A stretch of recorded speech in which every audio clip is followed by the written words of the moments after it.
البتہ یہ ہے کہ اس واقعے کی جو یادگار ہے اس میں کوئی شک نہیں ہے کہ اس نے مسلمانوں میں سے ایک گروہ کے دل میں قربانی اور شہادت کا جذبہ بہت پیدا کیا، اس میں کوئی شک نہیں۔ اور جس طریقے سے کہ عاشورہ محرم میں یاد منائی جاتی ہے، جس طریقے سے اس نے اہل تشیع کے اندر قربانی کا جذبہ بے انتہا پیدا کر دیا، اگرچہ وہ جذبہ بروئے کار نہیں آتا، اس لیے کہ ان کے ہاں یہ عقیدہ ہے، یہ طے ہے کہ جب تک حضرت مہدی ظاہر نہیں ہوں گے ہم کسی کے خلاف بغاوت نہیں کریں گے۔ یہ پوری تاریخ میں ان کا معاملہ رہا، تمام جو ہے ائمہ اہل بیت کا معاملہ رہا۔ جب تک مہدی نہیں آتے keep sitting and keep waiting, wait and see, that's all۔ یہ تو خمینی صاحب نے کیا ہے، آیت اللہ خمینی صاحب نے، کہ انہوں نے یہ ایران کے شیعوں کو باور کرایا کہ بھائی جب آئیں گے حضرت مہدی آ جائیں گے، لیکن ہم اب ہاتھ پر ہاتھ رکھ کر بیٹھے رہیں، باطل کو چیلنج بھی نہ کریں، ہمیں کچھ تو کرنا چاہیے، وہ ہاتھ پاؤں ہلانے چاہیے، اور کچھ نہیں تو مہدی کا راستہ جو ہے صاف کرنا چاہیے، تمہید کرنی چاہیے، ان کے راستہ ہموار کیا جائے۔ تو یہ ان کی بڑی عظمت ہے آیت اللہ خمینی صاحب کی کہ اہل تشیع ایران کے جو ہے ان سے انہوں نے یہ بات منوا لی کہ ہم بالکل انرٹ نہیں بیٹھے رہیں گے، بلکہ اب انہیں نائب امام قرار دے کر اور ولایت فقیہ کے فلسفے کے حوالے سے، یہ دو چیزیں ان کی جو ہیں بنیادی فلسفے کی ہیں، وہ اس وقت میرا موضوع نہیں ہے،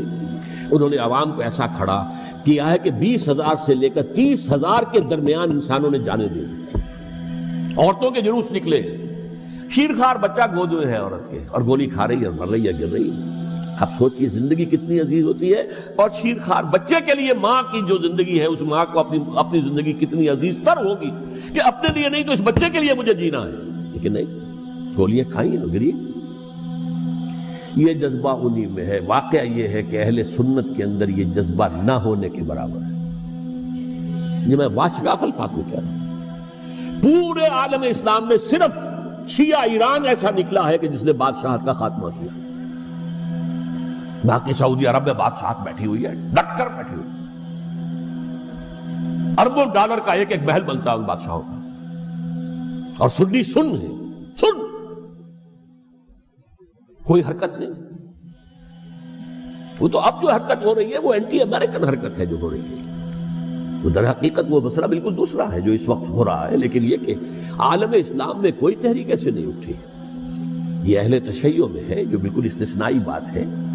کہ انہوں نے جو ہے ایک ایسا بادشاہ جس کو کہا جاتا تھا کہ اس کا جو اسلحہ خانہ ہے وہ ایشیا میں سب سے بڑا اسلحہ خانہ ہے، جو 2500 سالہ پرانی جو ایک عظمت تھی ایران کی، اس کو دوبارہ تازہ اور زندہ کرنا چاہتا تھا۔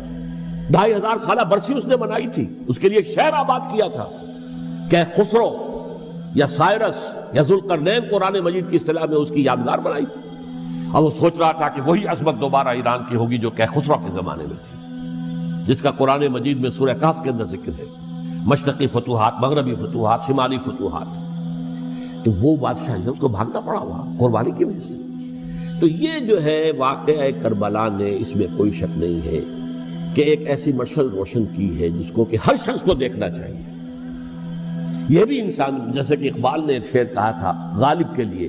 فکر انسان پر تیری ہستی سے یہ روشن ہوا ہے، پرے برغ تخیل کی رسائی طاق ہو جا۔ تو فکر انسان پر حضرت حسین کی قربانی سے یہ واضح ہوا ہے کہ انسان کس حد تک جا سکتا ہے قربانی دینے کے لیے اپنے کسی مقصد کے لیے۔